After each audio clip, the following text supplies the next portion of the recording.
Reading practice week 6.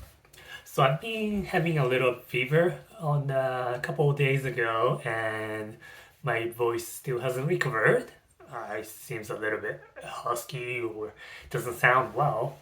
But maybe, yeah, today's Sunday, so it's the weekend practice. Let's just get it going.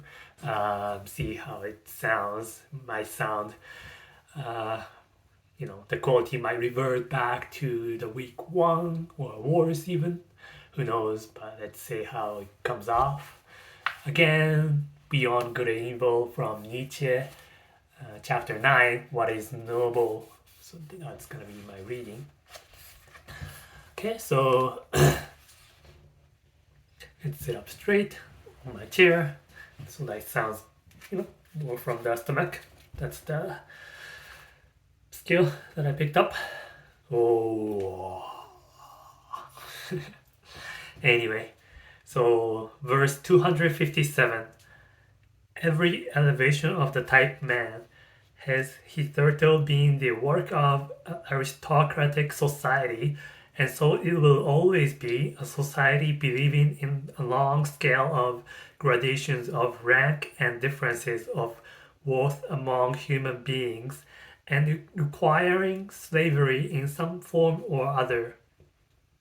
Without the pathos or of distance, such as grows out of the incarnated difference of classes, out of the constant outlooking and downlooking of the ruling caste on subordinates and instruments, and out of their equally constant practice of obeying and commanding, of keeping down and keeping at a distance, that other more mysterious pathos could never have arisen. The longing for an ever new widening of distance within the soul itself, the formation of ever higher, rarer, farther, more extended, more comprehensive states, in short, just the elevation of the type man, the continued self-surmounting of man, to use a moral formula in a supermoral sense. To be sure, one must not resign oneself to any humanitarian illusions about the history of the origins of the aristocratic society, that is to say, of the preliminary condition of the elevation of the type man. The truth is hard.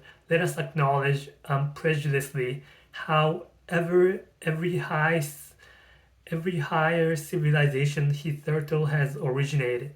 Man with a still nature Men with a still natural nature, barbarians in every terrible sense of the word, men of prey, still in possession of unspoken strength of will and desire for power, threw themselves upon weaker, more moral, more peaceful races, perhaps trading or cattle rearing communities, or upon old mellow civilizations in which the final vital force was flickering out in brilliant fireworks of wit and depravity.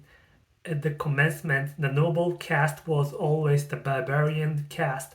Their superiority did not consist first of all in their physical, but in their psycholo- psychical power. They were more complete men, which at every point also implies the same as more complete beasts. Corruption, as the indication that anarchy threatens to break out among the instincts, and that the foundation of the emotions called life is conversed, is something radically different according to the organization in which it manifests itself. When, for instance, an aristocracy like that of France at the beginning of the Revolution flung away its privileges with sublime disgust and sacrificed itself to excess of its moral sentiments, it was corruption. It was really only the closing act of the corruption which had existed for centuries, by virtue of which that aristocracy had abdicated.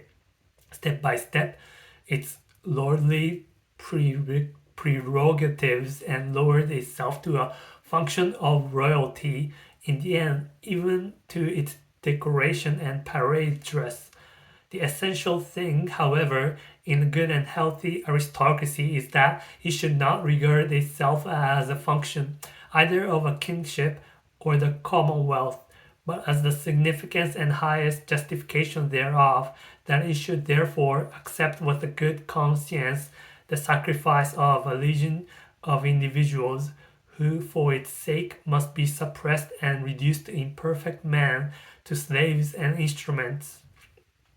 Its fundamental belief must be precisely that society is not allowed to exist for its own sake, but only as a foundation and scaffolding by means of which a select class of beings may be able to elevate themselves to their higher duties and in general to a higher existence. Like those sun-seeking climbing plants in Java, they're called Sipomatador, which encircle an oak so long and so often with their arms, until at last, high above it, but supported by it, they can unfold their tops in the open light and exhibit their happiness. To refrain mutually from injury, from violence, from exploitation, and put one's will on a par with that of others, this may result in a certain rough sense in good conduct among individuals when the necessary conditions are given, namely the actual similarity of the individuals in amount of force and degree of worth, and their correlation within one organization.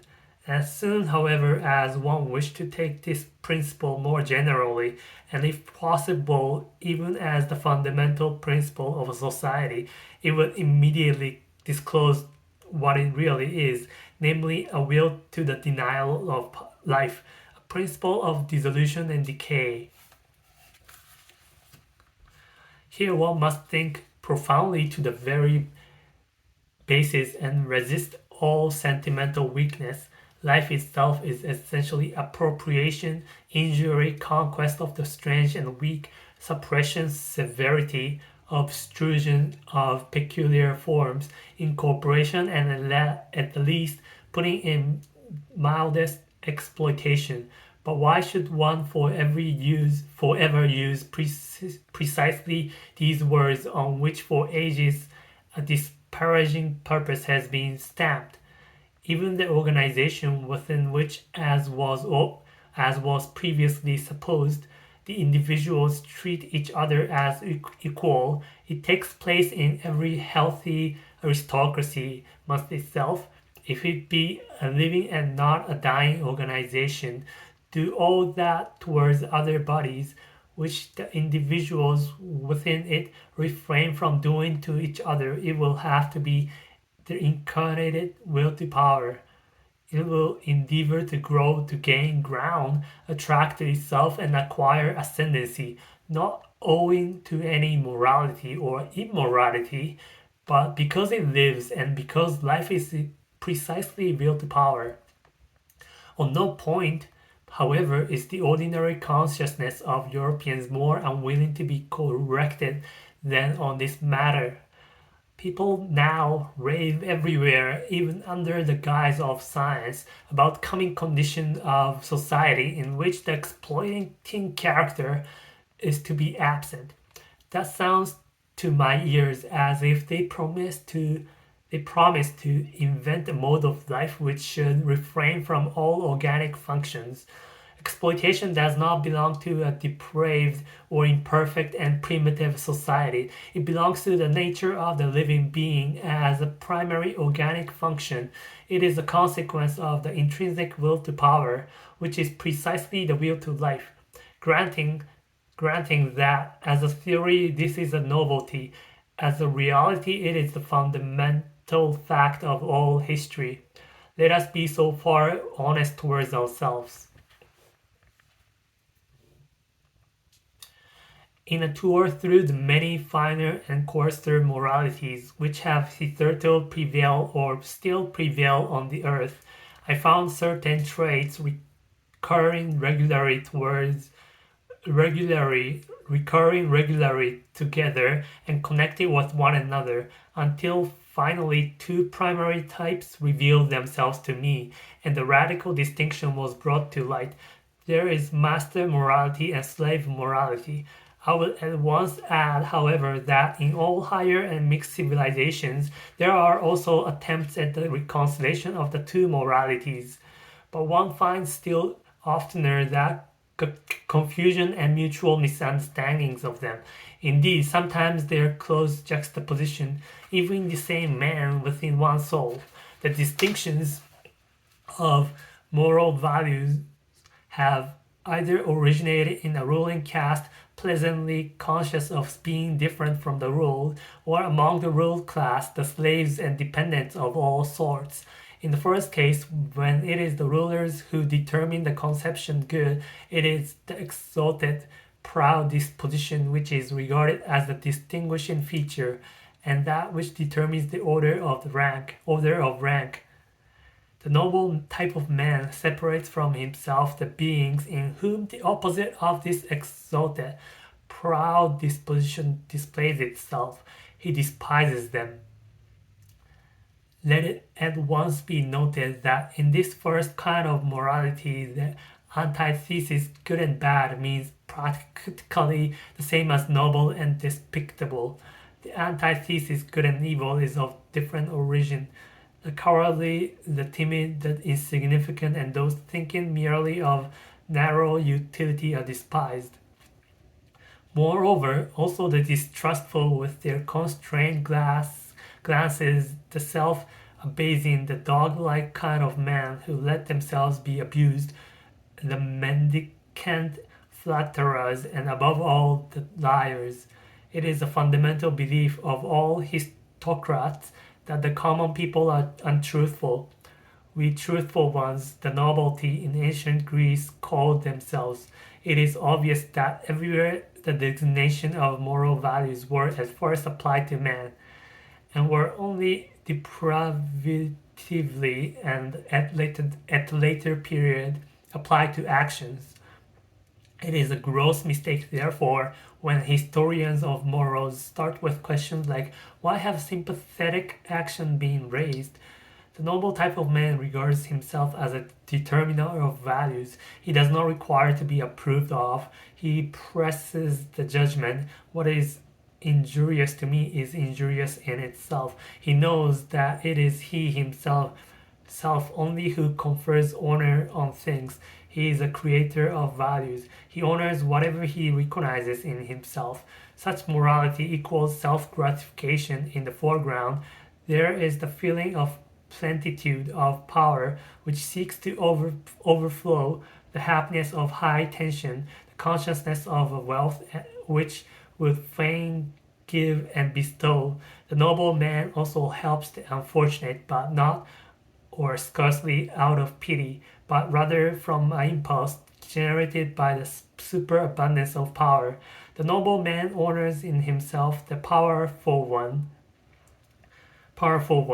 him also who has power over himself, who knows how to speak and how to keep distance, how to keep silence, who takes pleasure in subjecting himself to severity and hardness, and has reverence for all that is severe and hard. Wotan placed a hard heart in my breast, says the old Scandinavian saga. It is thus rightly expressed from the soul of a proud Viking. Such a type of man is ever even proud of not being made for sympathy. The hero of the saga therefore asks warmingly, he who has not a hard heart when young, you will never have one. The noble and brave who thinks such are the farthest removed from the morality which sees precisely in sympathy or in acting for the good or of others, or in disinterestment, the characteristic of the moral. Faith in oneself, pride in oneself, and radically amenity and irony towards selflessness belong as definitely to noble morality as do a careless scorn and precaution in presence of sympathy and a warm heart. It is the powerful who know how to honor. It is their art, the domain for invention, the profound reverence for age and for tradition. All law rests on this double reverence, the belief and prejudice in favor of ancestors and unfavorable to newcomers is typical in the morality of the powerful, and if reversely men of modern ideas believe almost instinctively in progress and the future and are more and more lacking in respect for old ages. The ignoble origin of these ideas has complacently betrayed itself thereby. A morality of the ruling class, however, is more especially foreign and irritating to present day taste in the sternness of its principle that one has duties only to one's equals, that one may act towards beings of a lower rank, towards all that is foreign, just as seems good to one, or as the heart desires, and in any case beyond good and evil. It is here that sympathy and similar sentiments can have a place. The ability and obligation to exercise prolonged gratitude and prolonged revenge, both only within the circle of equals, artfulness in retaliation, refinement of the idea in friendship, a certain necessity to have enemies as outlets of the emotion of envy, quarrelsomeness, arrogance. In fact, in order to be a good friend, all these are typical characteristics of the noble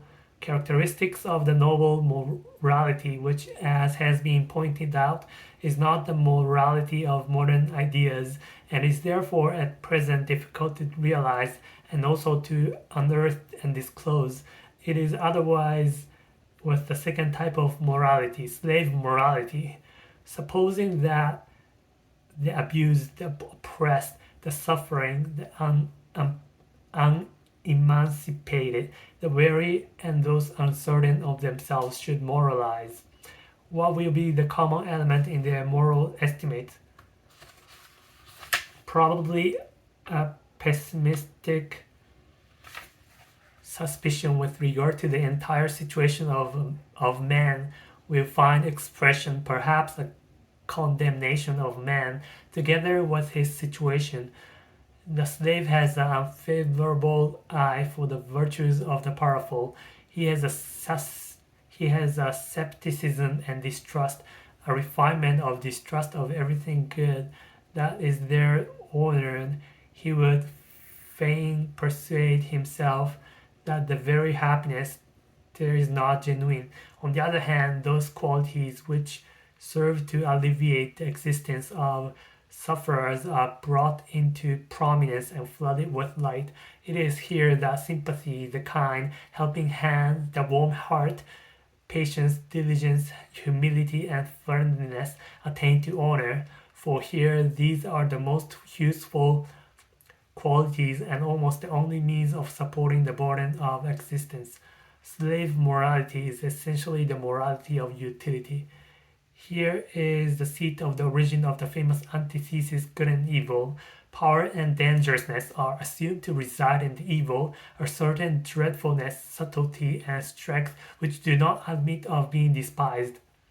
According to slave morality, therefore, the evil man arouses fear. According to master morality, it is precisely the good man who arouses fear and seeks to arouse it, while the bad man is regarded as the despicable being. The contrast attains its maximum when in accordance with the logical consequence of slave morality, a shade of depreciation, it may be slight and well-intentioned, and last attaches itself to the good man of this morality, because according to the servile mode of thought, the good man must in any case be the safe man.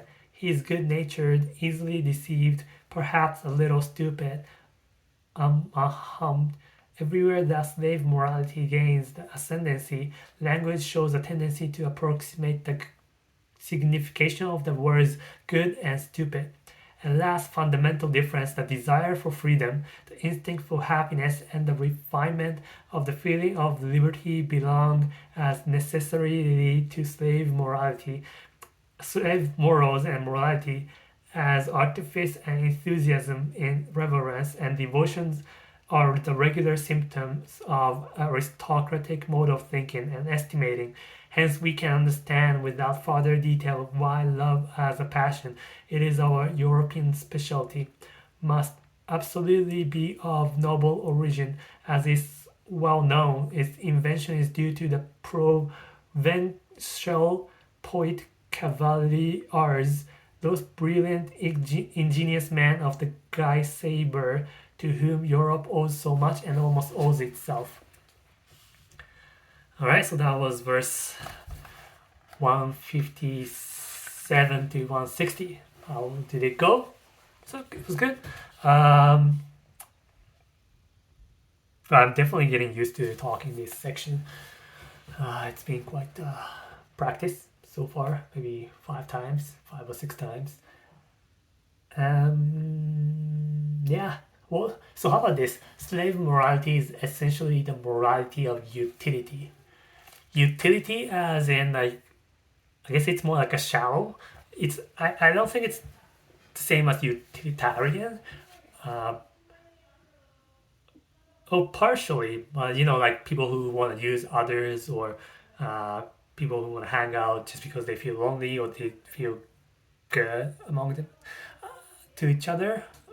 I'm not sure actually. Uh, like recently, I've been noticing like people who are more socialized focus on giving positive vibe, good feeling when every time they hang out with people, they don't put out like negative associations, negative, you know, complaining about jobs. They don't do that. Like most people who hang out just because they are lonely are just like kind of, there's no positivity in it. I think that's what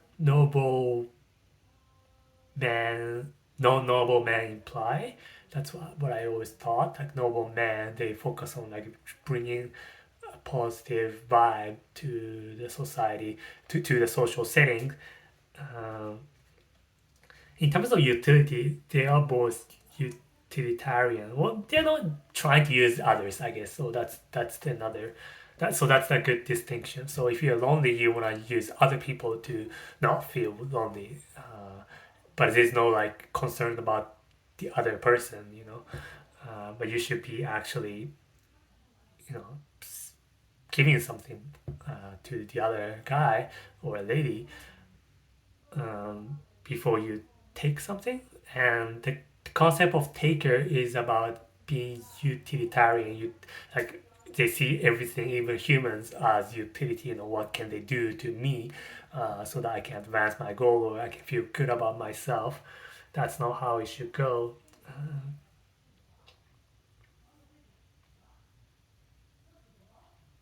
Yeah, so that's good. So try not to be utilitarian. Try not to be taker. There's a book by Adam Grant that's famous, give or take, and it was showing how they look up the rank in the organization and see like who is actually performing better than others. And yeah, they notice the bottom ones are like the givers, so they are always being taking advantage because they do stuff for other people.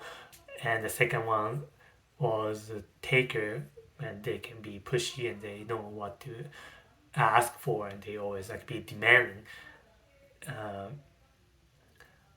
but the most performing one, highest performing one, was give taker. So Matt, so I should take it back. There's a matcher as well. So matcher was in the second class, I believe, higher than taker. So matchers are the ones who only do passively. So they only comply. So you do something and then they return to you, but they don't do that favor from the beginning. And that was matchers. That's about like 60% of the population. And the twist in here was the first one, the most performing one, was actually giver as well. So they give to matcher and matcher returns the favor, so it works better for them. So it's kind of like symbiotic relationships. So giver really works well with matchers, and from my personal experience as well, like they're strict matchers. Like you do something for them, and they almost like obligatedly do it back for you, which I don't need. I'm not asking anything. Um, but yeah, so giver. But the difference with the bottom giver and the top giver is like the top giver don't sacrifice yourself too much. They know the boundaries. They said it. They only do it if it's like very short or something like knowledge or information. They give it. They offer it, but not to the extent that they feel like daunted and they feel like very dragged or dreaded. So you should thrive for giver and don't be the utility man who is like a taker. And matcher, I guess, is like indifferent man, timid, or good man. Yeah, I think matchers are the good man. It's not really like noble, but not really bad. But they're like a little more timid. So yeah, try to thrive for noble man. Okay, so that's the beyond good and evil.